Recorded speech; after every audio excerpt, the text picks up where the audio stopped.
오늘도 새벽 5시에 눈이 떠졌습니다. 이불을 개고 세수를 했습니다. 거울 속 흰머리가 또 늘어 있었습니다. 부엌에 불을 켰습니다. 밥을 안 치고 된장국을 끓였습니다. 조용했습니다. 숟가락 부딪히는 소리만 방 안에 찼습니다. 설거지를 마친 뒤 하늘색 유니폼을 입었습니다. 3년 동안 색이 조금씩 바랜 그 옷.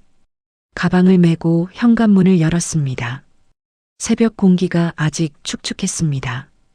오늘은 새 집에 출근하는 날이었습니다. 어젯밤 센터에서 연락이 왔습니다.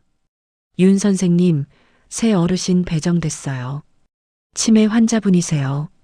네, 알겠습니다. 주소를 받아 적어두었습니다. 버스를 탔습니다. 창밖에 희미하게 아침빛이 번지고 있었습니다. 30분쯤 지나 낯선 동네에서 내렸습니다. 고급 아파트 단지였습니다. 바람결도 어딘가 차분했습니다. 동가 호수를 확인해 엘리베이터를 탔습니다. 12층. 문 앞에서 초인종을 눌렀습니다. 문이 열리자 중년 여자가 얼굴을 내밀었습니다. 진한 화장, 손에는 급히 챙긴 듯한 가방. 요양보호사 맞죠? 네. 윤미숙입니다. 들어오세요. 넓은 거실, 반짝이는 장식장. 어머니 방은 저쪽이에요. 하루 세끼 식사, 약 챙기기, 기저귀 갈기. 기본은 아시죠? 네. 치매가 좀 있으세요. 말이 오락가락해요. 알겠습니다.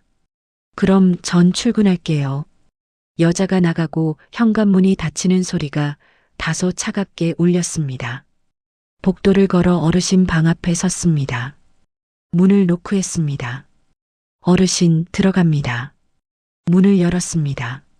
창문으로 햇살이 길게 들어오고 있었습니다.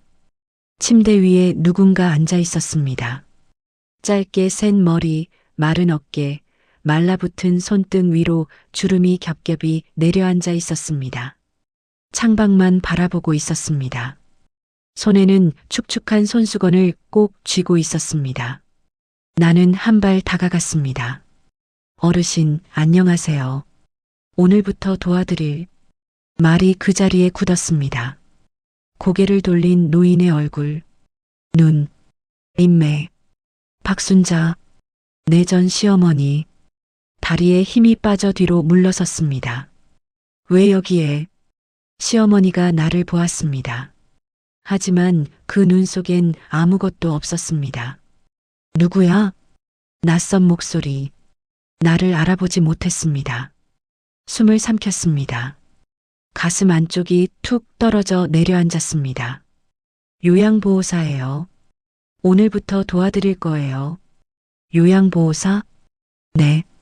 시어머니는 다시 창밖으로 시선을 돌렸습니다. 손수건을 더 세게 움켜쥐었습니다. 나는 방 한쪽 벽에 기대 잠시 숨을 골랐습니다.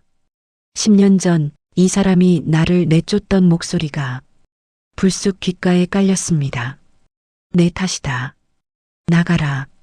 빈손으로 쫓겨났던 그날. 차가운 바닥. 문 닫히는 소리. 그 사람이 지금 치매에 걸린 채 나를 못 알아보고 앉아 있었습니다. 복잡한 숨이 뱃속에서 들끓었습니다. 나가야 하나? 센터에 다른 집 달라고 해야 하나? 하지만 발끝이 바닥에 붙은 듯 움직이지 않았습니다. 시어머니가 다시 나를 보며 말했습니다. 물 좀 줘. 네. 부엌으로 내려갔습니다. 컵에 물을 따르는데 손이 떨려 물이 가장자리로 넘쳤습니다. 컵을 들고 방으로 돌아왔습니다. 시어머니에게 건넸습니다. 한 모금 마신 뒤 시어머니가 작게 말했습니다. 고마워. 그 말이 귓등을 찔렀습니다. 평생 들은 적 없는 말. 시어머니는 다시 창밖으로 눈을 돌렸습니다. 나는 한동안 그 뒷모습을 바라보다 작게 숨을 들이쉬었습니다. 왜 하필 여기일까?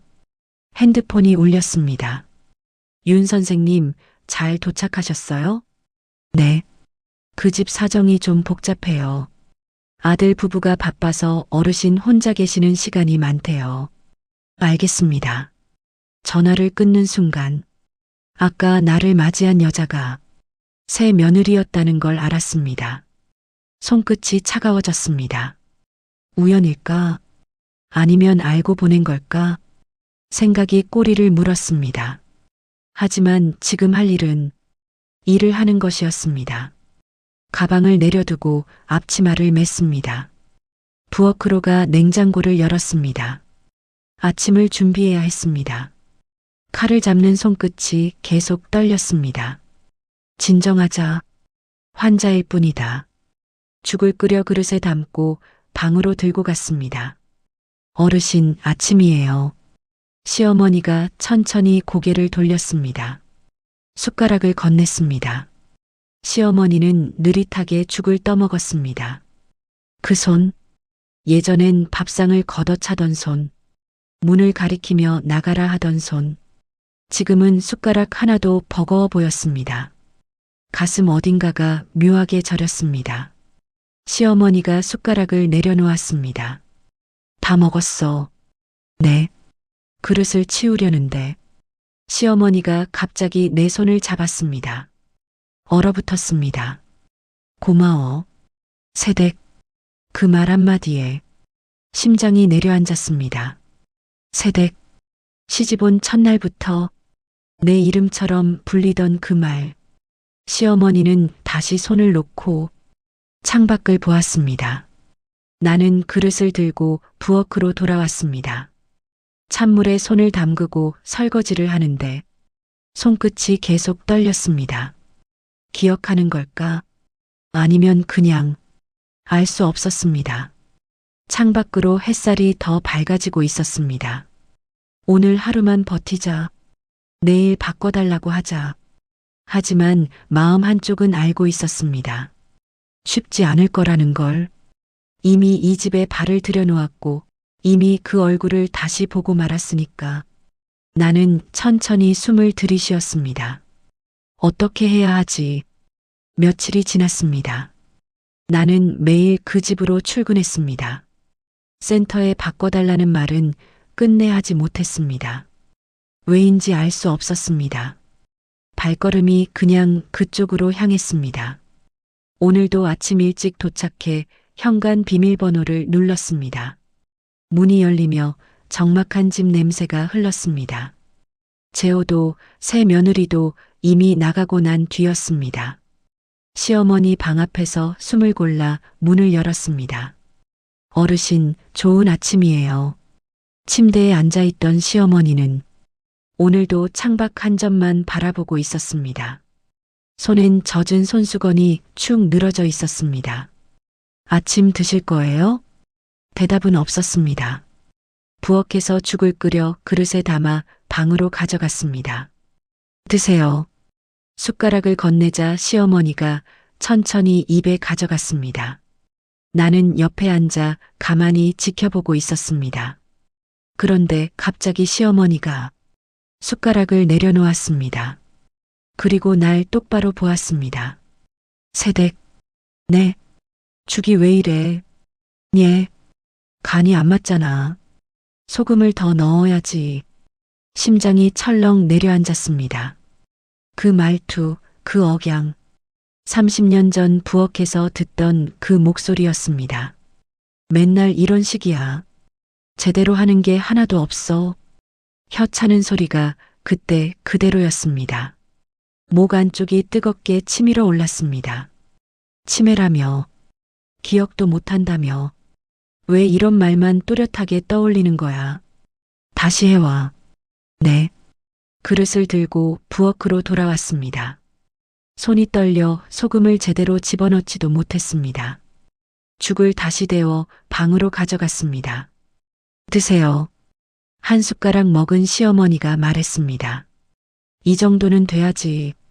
나는 아무 말도 하지 못하고 옆에 앉아 있었습니다. 죽을 다 먹고 그릇을 치우려는 순간 시어머니가 불쑥 내 손을 잡았습니다. 세댁. 네. 손이 왜 이렇게 거칠어?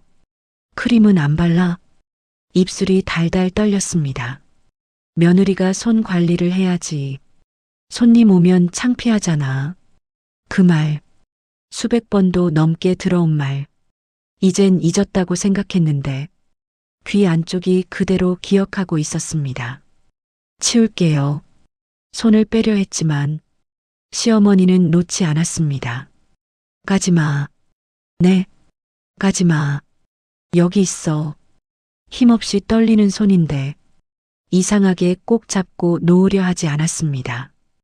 혼자 있기 싫어. 조금 갈라진 아주 조용한 목소리였습니다. 나는 다시 그 자리에 앉았습니다. 잡힌 손을 빼지도 못한 채 시어머니는 창밖을 향해 눈을 두고 손수건을 만지작거렸습니다. 세댁, 네. 내가 뭘 잘못했나? 왜 다들 나를 혼자 두고 가는 거야? 가슴이 스르륵 찢어지듯 아팠습니다. 혼자 두고 간 게 누군데? 나를 쫓아낸 게 누군데? 분노가 목까지 차올랐는데 바로 앞에 이 사람은 예전에 그 사람이 아닌 것처럼 작고 힘없는 노인이 되어 있었습니다. 모든 감정이 뒤섞여 내 안에서 갈피를 못 잡았습니다. 한참을 그대로 앉아 있다. 시어머니가 잠들고 나서야 손이 풀렸습니다. 나는 조용히 일어나 방을 나왔습니다. 거실에서 숨을 길게 들이쉬었다가 내쉬었습니다. 왜 이러는 걸까? 그냥 환자라고 생각하자. 그냥 일이다. 스스로를 다독였지만 마음은 좀처럼 가라앉지 않았습니다. 부엌에서 설거지를 하는데 그때 무언가 눈에 들어왔습니다. 식탁 위에 놓인 휴대폰 하나, 오래된 스마트폰, 화면이 깜빡이며 알림이 떠 있었습니다. 보관된 음성 메시지 한 개. 나는 손을 멈춘 채 휴대폰을 바라봤습니다. 음성 메시지? 누구한테? 손을 뻗었다가 멈췄습니다. 남의 휴대폰이다. 하지만 눈을 떼기 어려웠습니다. 화면엔 비밀번호 자판만 떠 있었습니다. 열 수도 없었습니다. 휴대폰을 다시 제자리에 놓고 설거지를 계속했습니다. 하지만 머릿속에서 계속 그 알림이 반짝거리고 있었습니다. 보관된 음성 메시지 한 개. 점심을 준비해 미음을 끓여갔습니다. 시어머니는 여전히 창밖을 보고 앉아 있었습니다. 점심이에요. 대답 대신 숟가락을 받았습니다. 그리고 또 중얼거렸습니다. 요즘 새댁이 통 얼굴을 안 비춰. 바쁜가? 아들내미는 뭐하고? 내 얼굴을 똑바로 보며 하는 말이었습니다. 내가 누군지 모르면서 기억 저편에서 꺼낸 말들을 던지듯 흉터를 긁는 듯 아팠습니다. 나야. 당신이 쫓아낸 그 새댁이 말할 수 없었습니다. 말하면 무너질 것 같았습니다. 저녁 무렵 현관문이 열렸습니다. 재호와 새 며느리가 들어왔습니다. 수고하셨어요. 새 며느리는 나를 힐끔도 보지 않은 채 지나갔습니다. 재호는 잠깐 눈을 맞췄다가 아무 말도 없이 방으로 들어갔습니다. 모른 척하는 건가? 아니면 정말 못 알아보는 걸까? 정답을 알 수 없었습니다. 내일 또 올게요. 네.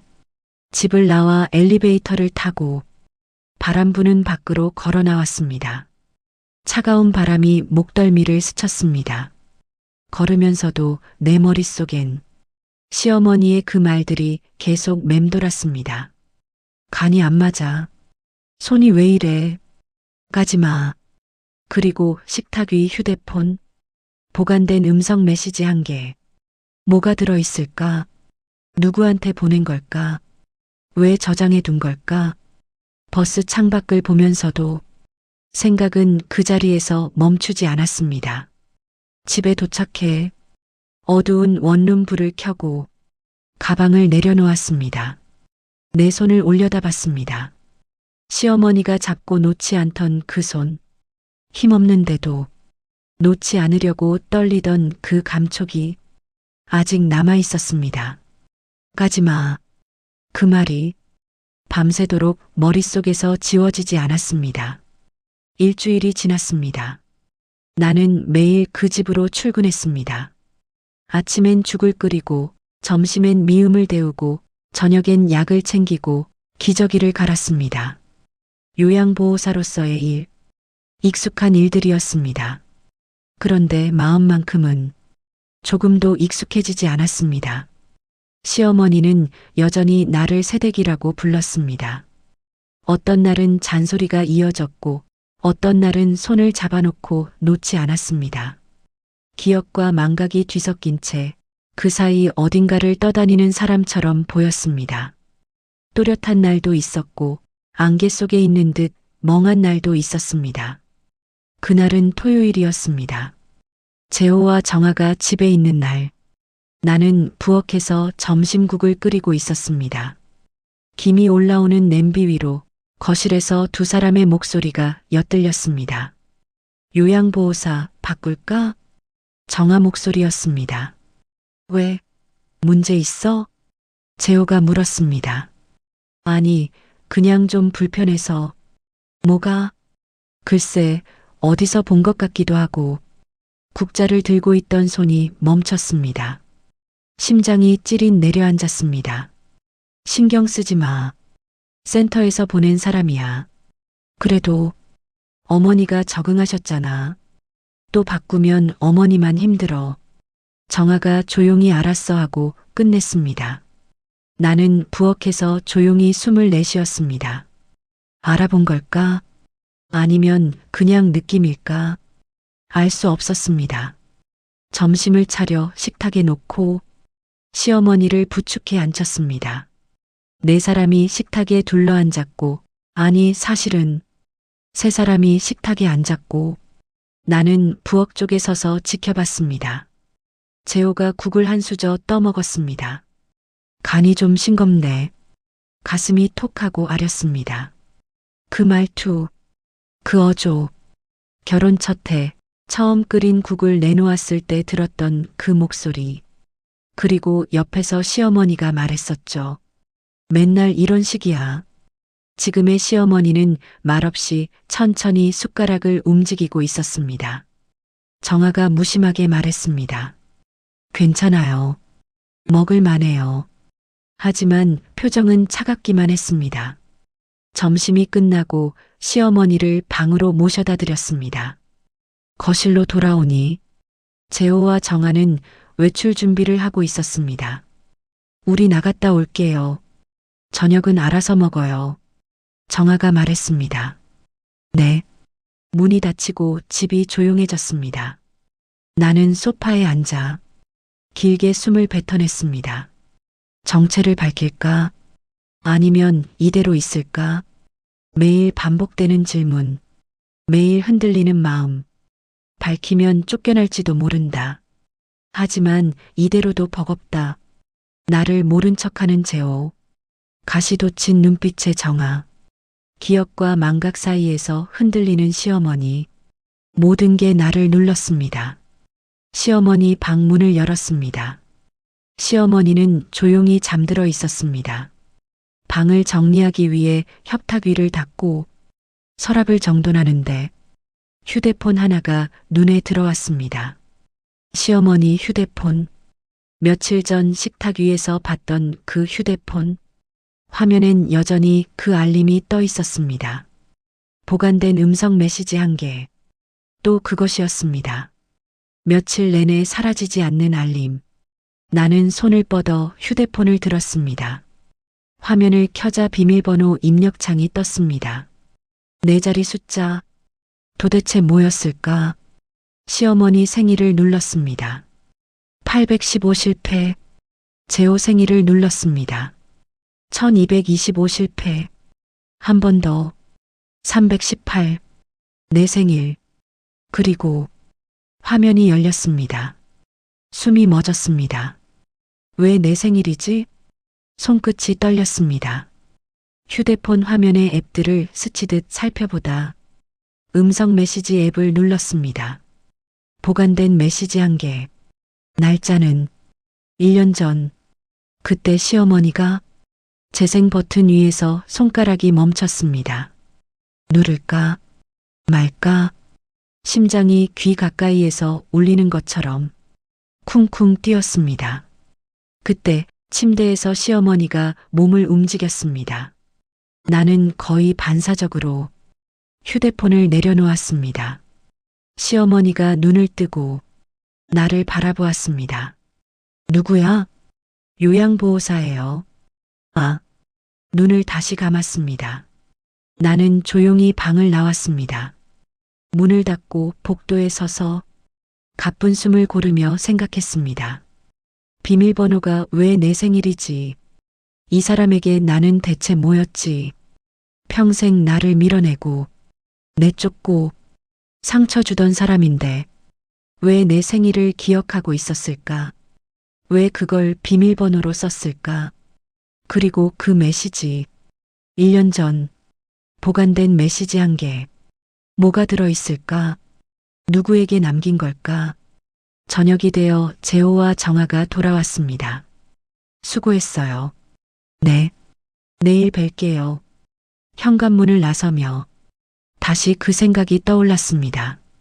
엘리베이터 안에서, 버스 안에서 창밖을 보면서도 들어야 하나, 말아야 하나, 어두워진 거리의 불빛 아래서 그 메시지가 나를 끌어당기는 듯 했습니다. 집에 도착해 불도 켜지 않은 원룸에 앉아 있었습니다. 들어야 해. 뭔가 있어. 하지만 손끝이 떨렸습니다. 용기가 나지 않았습니다. 내일 들어보자. 스스로 그렇게 말했습니다. 하지만 알고 있었습니다. 그 메시지를 재생하는 순간 내 삶 전체가 달라질 것이라는 걸. 며칠이 더 흘렀습니다. 나는 여전히 그 보관된 메시지를 듣지 못한 채 시어머니 방을 들락거렸습니다. 매일 휴대폰을 보았고 매일 재생 버튼 앞에서 멈춰섰습니다. 두려웠습니다. 그 안에 무엇이 들어있을지. 일요일 아침 평소보다 일찍 출근했습니다. 현관 비밀번호를 누르는 순간 안에서 누군가의 목소리가 들렸습니다. 낯선 젊은 여자 목소리. 거실에 들어가자 소파에 한 여자가 앉아 있었습니다. 긴 생머리, 밝은 표정, 25쯤 되어 보이는 얼굴. 그 여자가 나를 보더니 갑자기 눈이 커졌습니다. 그리고 이모, 고개를 들기도 전에 그 아이가 달려와 나를 꽉 안았습니다. 심장이 떨어질 듯 했습니다. 이모 맞죠? 진짜 이모죠? 나는 그 얼굴을 찬찬히 바라보았습니다. 어린 시절 늘 내 뒤를 따라다니던 그 눈, 울면 내 품에 파묻히던 그 볼, 하은이었습니다. 내가 길렀던 아이, 내가 친엄마처럼 키웠던 그 아이. 하은아, 목소리가 저절로 떨렸습니다. 하은이 또 나를 끌어안았습니다. 힘껏, 마치 잃어버린 사람을 되찾은 것처럼. 이모, 보고 싶었어요. 나도 참지 못하고 울었습니다. 잠시 숨이 가라앉고 소파에 나란히 앉았습니다. 이모, 요양보호사라면서요. 여기서 일해요? 그렇게 됐어. 아빠는 알아요? 모르는 것 같아. 하은이 어이없다는 듯 웃었습니다. 어떻게 이모를 못 알아봐요? 나는 작은 웃음을 지었습니다. 오래됐잖아. 그래도 하은이 내 손을 감싸 쥐었습니다. 차갑던 손끝이 조금씩 따뜻해졌습니다. 이모 힘들었죠? 괜찮아. 거짓말. 이모 표정이 다 말해줘요. 하은이 살짝 고개를 숙였습니다. 이모 나가고 저 진짜 많이 울었어요. 어른들 일이라며 신경 쓰지 말래요. 그게 더 화났어요. 말 한마디가 가슴을 후벼 팠습니다. 하은아, 너 잘못 없어. 그건 알아요. 근데 미안하더라고요. 하은이 눈가를 닦았습니다. 저 가끔 할머니 뵈러 왔어요. 그랬구나. 할머니가요. 이모 이야기 자주 하셨어요. 심장이 멎는 듯 했습니다. 뭐라고 했는데? 그냥 새댁이라든가. 그리고 미숙이가 이런 식으로요. 치매 걸리기 전에도 가끔 그러셨어요. 나는 말을 잃었습니다. 시어머니가 내가 없는 집에서 내 이름을 불렀다는 것, 왜 그렇게 아프게 다가왔는지 모르겠습니다. 하은이 조용히 묻습니다. 이모, 할머니 휴대폰 보셨어요? 봤어. 메시지 있는 거 알아요? 응, 저도 봤어요. 비밀번호 몰라서 못 열었어요. 나는 잠시 망설이다 말했습니다. 나는 열었어. 하은이 놀란 눈으로 바라보았습니다. 진짜요? 뭐가 들어있어요? 아직 들어보진 않았어. 왜요? 대답할 수 없었습니다. 하은이 다시 내 손을 세게 잡았습니다. 이모, 들어봐요. 할머니가 뭐라도 남기려고 하셨던 것 같아요. 숨이 턱 막혔습니다. 그럴까? 저는 그래요. 아니면 왜 메시지를 보관해 놨겠어요. 하은은 자리에서 일어나 시어머니 방을 살짝 열어보고 돌아왔습니다. 할머니 주무세요. 그리고 다시 내 곁에 앉았습니다. 이모, 응, 그 메시지 들어보세요. 제발. 나는 숨을 들이마셨습니다. 할머니 오래 못 버티실 수도 있대요. 뭐라고? 의사 선생님이 그러셨어요. 치매 진행 속도가 너무 빨라서 몇 달 남으셨을 수도 있다고. 말이 걸려나가지 않는 느낌이었습니다. 하은은 내 손등을 어루만지며 말했습니다. 할머니 돌아가시기 전에 이모가 들어야 할 것 같아요.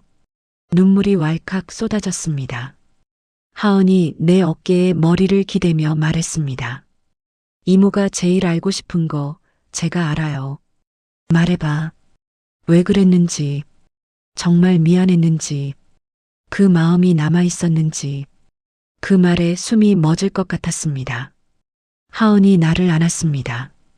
이모는 잘못한 게 하나도 없어요. 한참을 울었습니다. 하은이 등을 천천히 토닥였습니다. 눈물을 닦고 나서야 작게 고개를 끄덕였습니다. 들어볼게. 하은이 환하게 웃었습니다. 잘했어요, 이모. 오늘 밤에 들어볼게. 꼭이요. 하은은 떠나기 전 문 앞에서 나를 또 안았습니다. 이모 사랑해요. 나도 사랑해. 문이 닫히고 집안은 다시 조용해졌습니다. 나는 거실 한가운데 서서 시어머니 방 쪽을 바라보았습니다. 오늘 밤 그 메시지를 들어야 했습니다. 두려웠지만 지금이 아니면 영영 듣지 못할 거라는 걸 알고 있었습니다. 시어머니가 남긴 단 하나의 목소리, 그 안에 내가 모른 채 견뎌온 30년의 이유가 담겨 있을지도 몰랐습니다. 저녁이 되었습니다. 재호와 정아가 돌아왔습니다. 수고했어요. 네. 현관문을 나서려는데 재호가 말했습니다. 잠깐만요. 멈췄습니다. 돌아봤습니다. 재호가 나를 봤습니다. 눈이 마주쳤습니다. 오늘 하은이 왔었죠? 네. 뭐라고 하던가요? 심장이 쿵 내려앉았습니다. 그냥 할머니 뵈러 왔다고요. 그래요? 네. 재호는 한참 나를 바라보다 입을 열 듯 말 듯 하다가 그냥 입을 다물었습니다. 그럼 내일 봐요. 네. 문을 나섰습니다. 엘리베이터에서 긴 숨을 내쉬었습니다. 알고 있는 걸까? 내가 누군지 알 수 없었습니다. 집으로 돌아왔습니다. 어두운 원룸. 불을 켰습니다.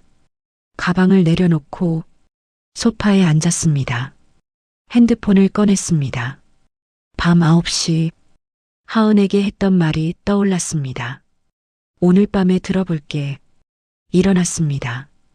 외투를 걸치고 문을 다시 열었습니다. 버스를 타고 그 집으로 향했습니다. 밤 공기가 차가웠습니다. 창밖에 불빛들이 흘러갔습니다. 뭐가 들어있을까? 어떤 말을 남긴 걸까? 심장이 계속 두드렸습니다. 아파트에 도착했습니다. 비밀번호를 눌렀습니다. 문이 열렸습니다. 안은 고요했습니다. 재호와 정아는 이미 잠든 것 같았습니다. 조용히 신발을 벗고 시어머니 방으로 갔습니다. 문을 살짝 열었습니다. 시어머니는 깊이 잠들어 있었습니다. 규칙적인 숨, 협탁 위에 휴대폰이 희미한 불빛을 머금고 있었습니다. 집어들었습니다. 조용히 방을 나왔습니다. 주방은 어두웠습니다. 창밖에서 들어오는 달빛만 식탁을 은은하게 비추고 있었습니다. 나는 식탁에 앉았습니다. 휴대폰을 내려놓았습니다. 손이 떨렸습니다. 손등이 차가웠습니다. 화면을 켰습니다. 비밀번호 0318, 내 생일. 잠금이 열렸습니다. 음성 메시지 앱, 보관된 메시지 1개. 날짜는 1년하고 2달 전. 그때 시어머니는 아직 말이 또렷했던 시기였습니다. 손가락이 재생 버튼 위에서 멈췄습니다. 숨이 목에 걸렸습니다. 그리고 눌렀습니다. 아주 작은 숨소리, 곧 익숙한 그러나 너무도 낯선 목소리. 여보세요? 떨리는 목소리였습니다. 평생 들었던 그 억양, 나를 짓눌렀던 목소리였지만 지금은 힘이 없었습니다. 미수가. 심장이 얼어붙었습니다. 미수가 나야. 시어머니. 목이 아려왔습니다. 내가 이 전화를 해도 되는지 모르겠다. 시어머니의 숨소리가 흔들렸습니다. 말끝이 자꾸 끊어졌습니다. 요즘 머리가 자꾸 이상해져. 뭘 까먹고 뭘 헷갈리고 기억이 무너져가는 사람의 두려움이 그대로 묻어 있었습니다. 의사가 그러더라. 치매라고. 나는 입을 가렸습니다. 울음이 새어나오지 않게. 그래서 지금 말해야 할 것 같아서, 안 그러면 영영 못할 것 같아서. 잠시 긴 침묵. 휴대폰 너머에서 시어머니가 숨을 고르는 소리가 들렸습니다.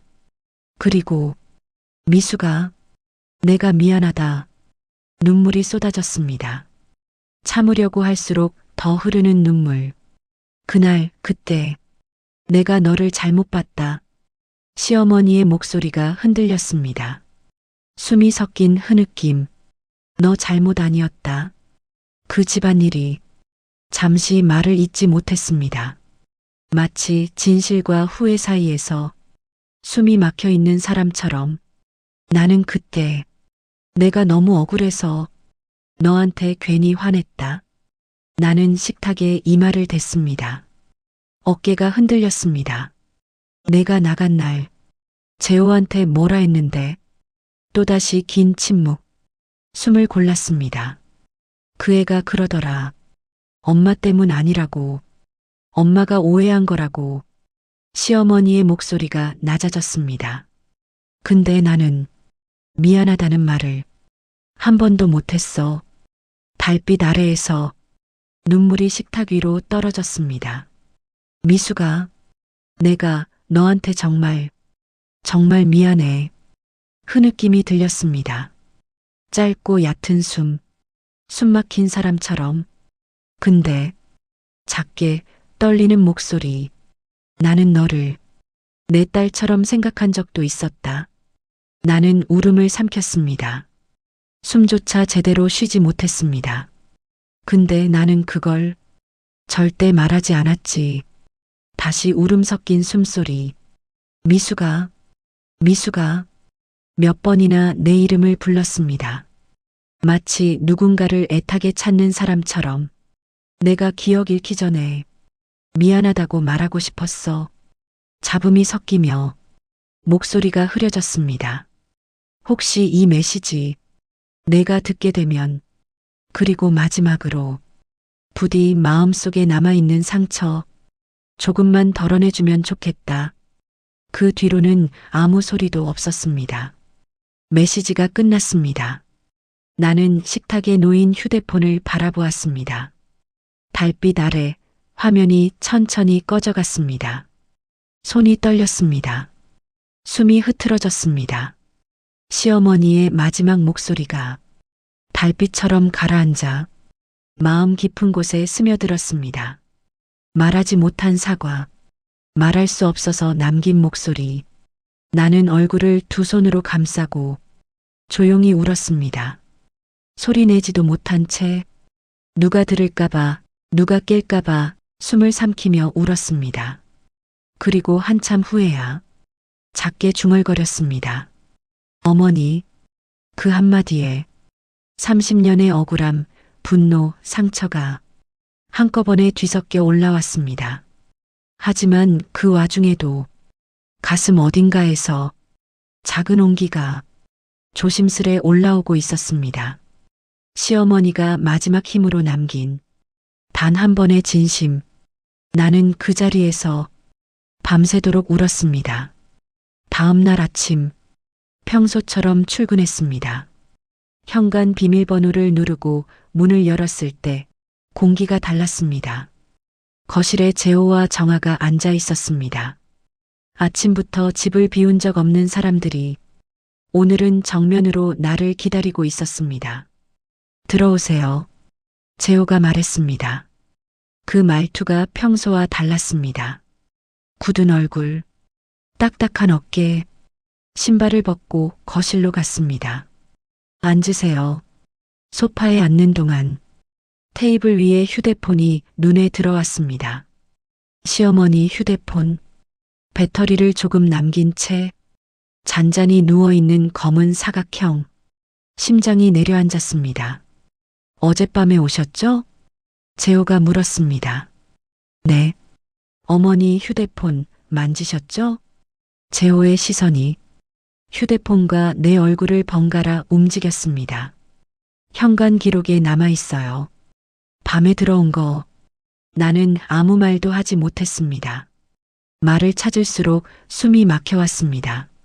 정아가 천천히 입을 열었습니다. 우리도 들었어요. 그 메시지. 숨이 턱에서 멈췄습니다. 어머니가 왜 그런 걸 남겨놨는지 이해가 안 돼요. 정아가 눈을 내리깔며 말했습니다. 말끝이 비수가 되어 박혔습니다. 치매 초기였잖아요. 판단이 온전했는지도 모르고. 그래서요? 그 메시지 지워야 할 것 같아요. 지운다는 그 한마디에 온몸에 차가운 피가 한 번에 돌았습니다. 지운다고요? 네. 어머니 명예를 위해서요. 명예. 그 말에 머리가 확 뜨거워졌습니다. 어머니가 직접 남기신 건데요. 그러니까요. 정신이 온전치 않을 때 남기신 거잖아요. 정아가 빠르게 말을 이어갔습니다. 나중에 다른 사람이 들으면 어떡해요? 우리 가족이 어머니 학대한 줄 알 수도 있고. 순간 웃음이 새어나왔습니다.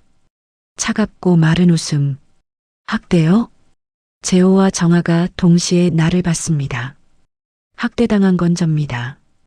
둘의 표정이 미세하게 흔들렸습니다. 그러나 아무도 반박하지 못했습니다. 뭐라고요? 정아의 목소리는 놀란 듯 했지만 눈빛은 믿지 못하겠다는 쪽에 가까웠습니다. 나는 천천히 자리에 일어섰습니다. 이제는 더 이상 피할 수 없었습니다. 30년 동안 이 집에서 구박받으며 살았어요. 목소리가 갈라졌습니다.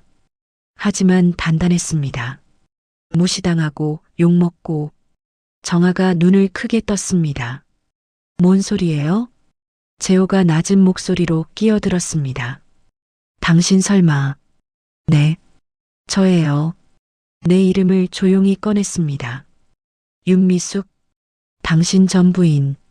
거실이 정적에 잠겼습니다. 시계 초침만 또박또박 들렸습니다. 정아가 벌떡 일어났습니다. 뭐, 전 부인이라고요? 재호가 나를 바라보았습니다. 그 얼굴에서 피가 가시는 게 보였습니다.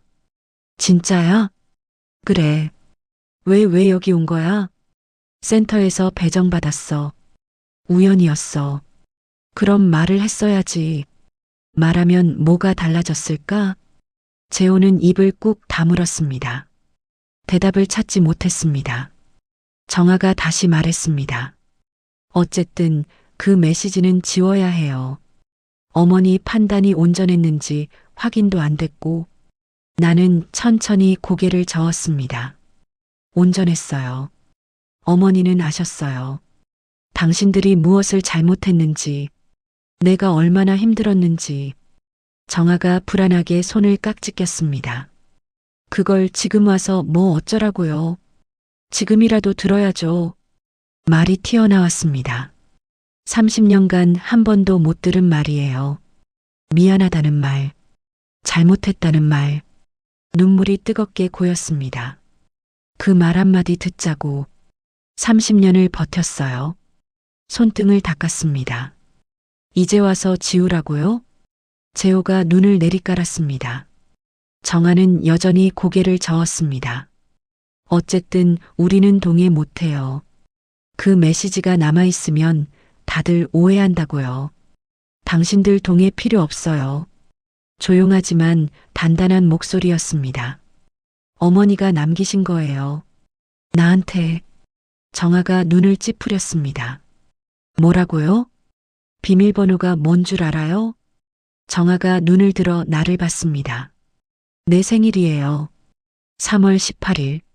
정아의 얼굴이 완전히 굳었습니다.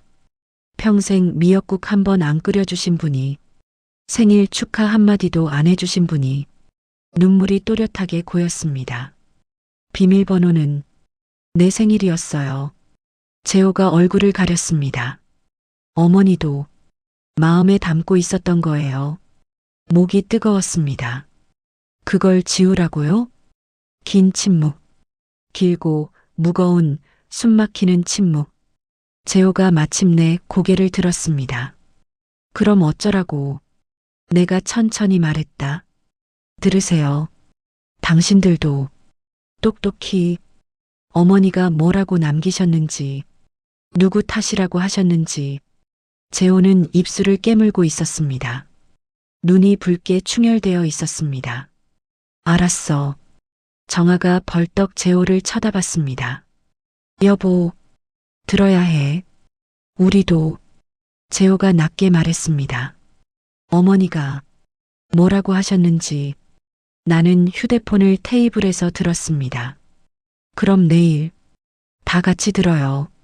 하은이도 부를 거예요. 가족 다 같이. 재호가 고개를 끄덕였습니다. 정아는 입술을 깨문 채 아무 말도 못했습니다. 나는 현관으로 갔습니다. 신발을 신었습니다. 내일 봐요.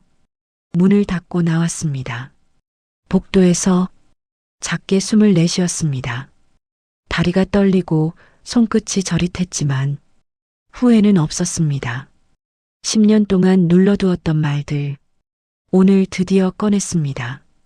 내일, 내일이면 다 끝난다. 다음 날, 오후 2시에 그 집으로 갔습니다. 현관문을 열자 낯선 공기가 먼저 맞았습니다. 거실에 모두 모여 있었습니다. 재호, 정아, 그리고 하은. 하은이 먼저 자리에서 일어났습니다. 이모, 왔어. 나는 천천히 걸어 들어갔습니다. 소파에 앉자 하은이 옆으로 바짝 다가와 앉았습니다. 재호와 정아는 맞은편에 앉아 있었고 두 사람 표정은 단단히 굳어 있었습니다. 침묵이 방 안을 눌렀습니다. 숨소리조차 조심스러웠습니다. 하은이 먼저 입을 열었습니다. 할머니는요? 주무셔. 약 드시고. 재호가 짧게 대답했습니다. 나는 휴대폰을 집어들었습니다. 손끝에 묵직한 감각이 느껴졌습니다. 시작할게요. 비밀번호를 눌렀습니다. 318. 음성 메시지 앱을 열었습니다. 재생 버튼 위에서 손이 잠시 떨렸습니다. 이건 어머니가 1년 전에 남기신 메시지예요. 치매 초기였을 때, 기억이 아직 남아있던 시기.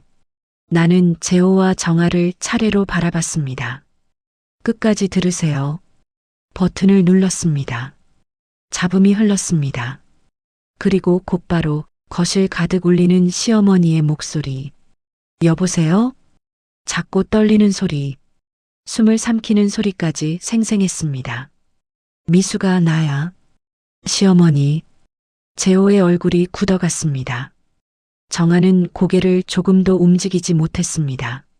내가 이 전화를 해도 되는지 모르겠다. 짧은 침묵. 심장 뛰는 소리까지 들려오는 듯 했습니다. 요즘 머리가 자꾸 이상해져.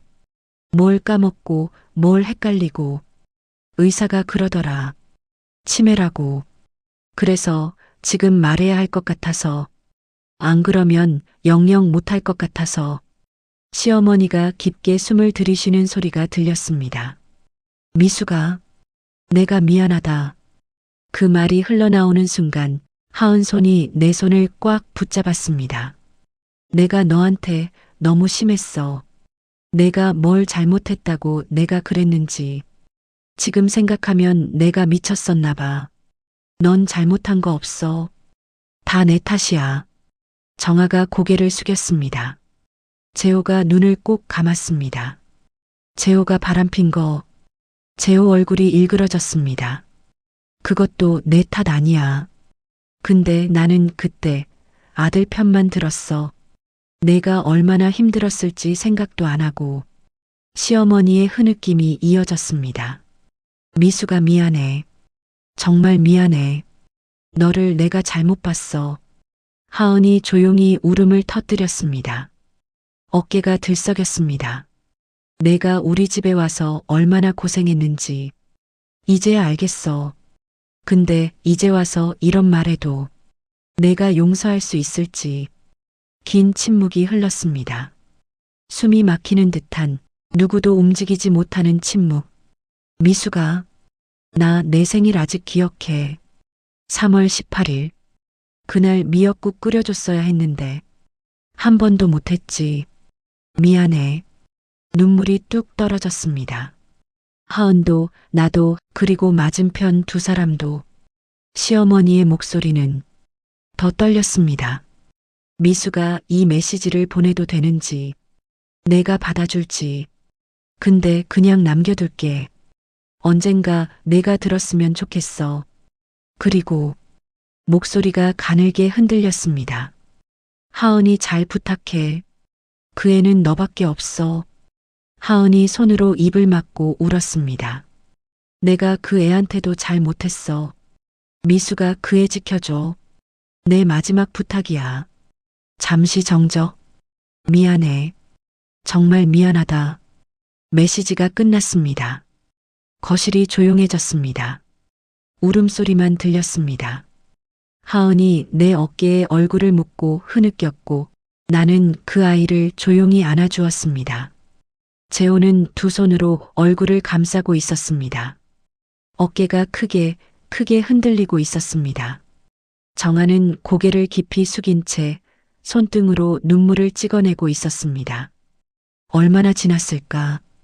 재호가 천천히 고개를 들었습니다. 눈이 벌겋게 충혈되어 있었습니다. 그는 자리에서 일어났습니다. 그리고 내 앞으로 걸어와 무릎을 꿇었습니다. 미안해. 목소리가 갈라졌습니다. 내가 잘못했어. 당신한테도 어머니한테도 다 내 잘못이야. 재호는 바닥에 이마를 대고 울었습니다. 정아도 조심스럽게 일어나 다가왔습니다. 죄송했어요. 무슨 일이 있었는지 몰랐어요. 그래도 함부로 대한 건 제 잘못이에요. 나는 그들을 천천히 바라봤습니다.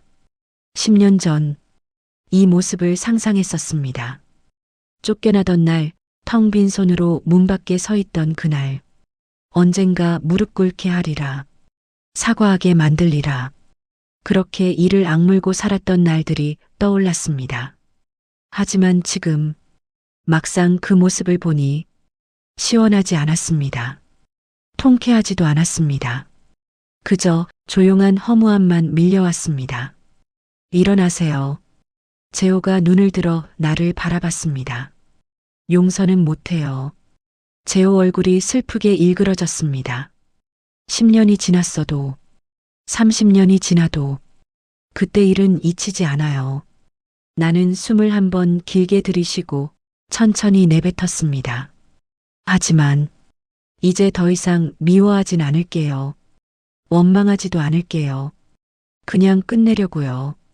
재호의 눈이 떨렸습니다. 이제 저도 제 인생 살게요. 당신들 인생에서 나갈게요. 더 이상 엮이지 않을게요. 나는 둘을 차분히 바라봤습니다.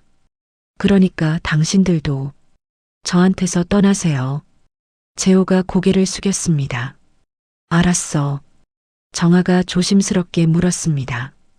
그럼 어머니는 어떻게? 오늘까지만 돌볼게요. 내일부터는 다른 분 구하세요.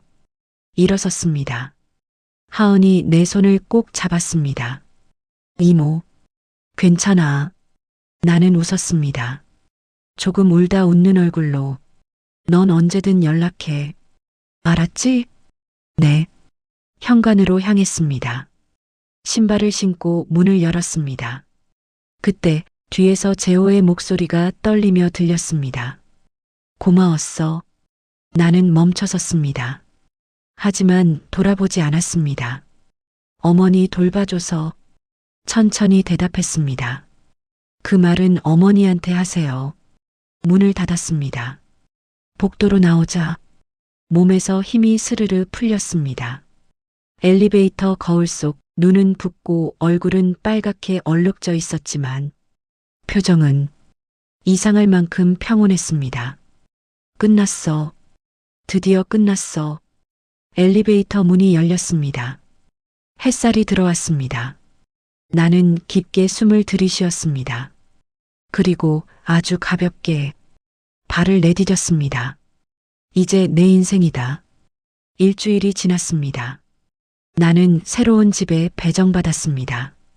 다른 동네, 다른 어르신, 다른 일상. 시어머니 집에는 다시 가지 않았습니다. 가지 않는 게 맞다고 믿었습니다. 하지만 그날 하은에게서 전화가 왔습니다. 이모, 할머니가 많이 안 좋으세요. 가슴이 턱 내려앉았습니다. 의사 선생님이 며칠 못 버티실 수도 있대요. 이모, 한 번만 와주세요. 할머니, 뵙고 가세요. 가는 것이 맞을까? 헷갈렸습니다. 그런데도 내 발은 이미 신발을 신고 있었습니다. 버스를 타고 그 집으로 향했습니다. 창밖으로 스쳐 지나가는 풍경들이 오늘따라 더 멀어 보였습니다. 도착해 문을 열자 집안은 이상하리만큼 조용했습니다. 하은이 거실에서 기다리고 있었습니다. 할머니, 방에 계세요. 나는 천천히 방으로 향했습니다. 문을 열었습니다. 시어머니가 누워 있었습니다. 가늘고 고른 숨, 야위고 작은 어깨, 어느새 한 줌의 사람처럼 보였습니다. 침대 옆 의자를 끌어다 앉았습니다. 멀리 돌아돌고 돌아 다시 이 자리에 앉아 있는 내 모습이 이상하게 꿈처럼 느껴졌습니다. 어머니, 나지막이 불렀습니다. 저예요. 미숙이요. 시어머니는 눈을 뜨지 않았습니다. 대답도 없었습니다. 메시지 들었어요. 가슴 깊은 곳에서 미처 끝내지 못한 말들이 밀려 올라왔습니다. 어머니가 미안하다고 했죠. 내가 잘못한 게 없다고 그러셨죠. 말을 잇는 동안 목이 칼날처럼 아팠습니다. 저도 힘들었어요. 30년 동안 미워했고 원망했고 왜 나한테 그러셨나? 내가 뭘 잘못했나? 그 생각만 하면서 살았어요. 시어머니 손을 살며시 잡았습니다. 차갑고 약한 손, 한때 나를 밀어내던 손, 밥상을 엎던 손, 문을 가리키던 손, 이제는 힘조차 실리지 않은 손. 근데 이제 놓으려고요. 어머니가 사과하셨으니까요. 그걸로 됐어요. 눈물이 조용히 떨어졌습니다. 용서는 아직 못해요. 하지만 미워하진 않을게요. 그냥 보내드릴게요. 편히 가세요. 시어머니 손등을 두 손으로 감싸 쥐었습니다. 안녕히 가세요, 어머니. 얼마나 그렇게 있었을까. 문이 열리고 하은이 작은 목소리로 불렀습니다. 이모. 응. 나는 자리에서 일어섰습니다. 시어머니 손을 조심스럽게 내려놓았습니다. 하은아. 네. 할머니 서랍 정리 좀 해줘. 뭐가 있을지 모르니까. 네, 이모. 방을 나가려다 시어머니 협탁 옆 작은 서랍장이 눈에 들어왔습니다. 예전에도 본 적 있는 서랍. 발걸음이 멈췄습니다. 가까이 가서 열었습니다. 손수건, 묵주, 바랜 사진들, 그리고 작은 상자 하나가 보였습니다. 꺼내서 열었습니다. 금반지 하나. 작고 소박한, 하지만 오래 품어온 물건 같은 반지. 안에는 종이가 한 장 들어 있었습니다. 3번 접힌 종이. 펼치자 삐뚤빼뚤한 시어머니 글씨가 보였습니다. 미숙이에게 결혼할 때 주려고 했는데 못 줬다. 이제라도. 숨이 멎었습니다. 결혼할 때 시어머니는 아무것도 주지 않았습니다. 시집온 주제에 뭘 바라냐며 웃으며 말하던 그 얼굴. 그런데 이 반지는 그때부터 여기 있었던 겁니다. 주려고 했던 반지, 못 줬던 반지, 내 손바닥에 올려본 반지는 말도 안 되게 작고 가벼웠지만 30년의 무게가 그대로 손끝으로 전해졌습니다. 이모. 하은이 다가왔습니다. 할머니가 남기신 거야. 하은이 종이를 읽었습니다. 그리고 눈을 크게 뜨더니 조용히 울기 시작했습니다. 할머니가 이모한테 주려고. 나는 고개를 끄덕였습니다. 반지를 주머니에 넣기 전 한 번 더 손 안에 꼭 쥐었습니다. 어머니, 이제야 받았어요. 눈물이 다시 차올랐습니다. 이번엔 슬픔이 아니라 마지막 매듭을 푸는 듯한 눈물이었습니다. 한참을 울고 나서야 숨이 가라앉았습니다. 하은아. 네, 이모. 할머니 잘 모셔드려. 마지막까지. 네. 약속해요. 하은을 꼭 안아주었습니다. 온 마음을 다해. 넌 참 착한 아이야. 할머니도 알고 계셨어. 하은이 더 크게 울었습니다. 나는 현관으로 향했습니다. 신발을 신었습니다. 이모. 하은이 뒤에서 부르며 다가왔습니다. 또 볼 수 있죠? 나는 웃었습니다. 눈물 젖은 얼굴이었지만 마음만큼은 환했습니다. 그럼 언제든지. 사랑해요, 이모. 나도 하은아. 문을 닫았습니다. 엘리베이터를 타고 내려오자 햇살이 기다리고 있었습니다. 주머니에서 반지를 꺼내 햇빛에 비춰봤습니다. 작게 반짝였습니다. 마치 누군가 미소 짓는 것처럼. 어머니, 이제야 받았어요. 조용히 속삭였습니다. 3일이 지났습니다. 하은에게서 문자가 왔습니다. 이모, 할머니 돌아가셨어요. 나는 장례식에 가지 않았습니다. 그 대신 반지를 꺼내 손에 올려놓고 작게 인사했습니다. 편히 가세요, 어머니. 한 달이 흘렀습니다. 나는 새로운 어르신 집에 출근하고 있었습니다. 80살 할머니. 치매는 없고 거동만 조금 불편한 분.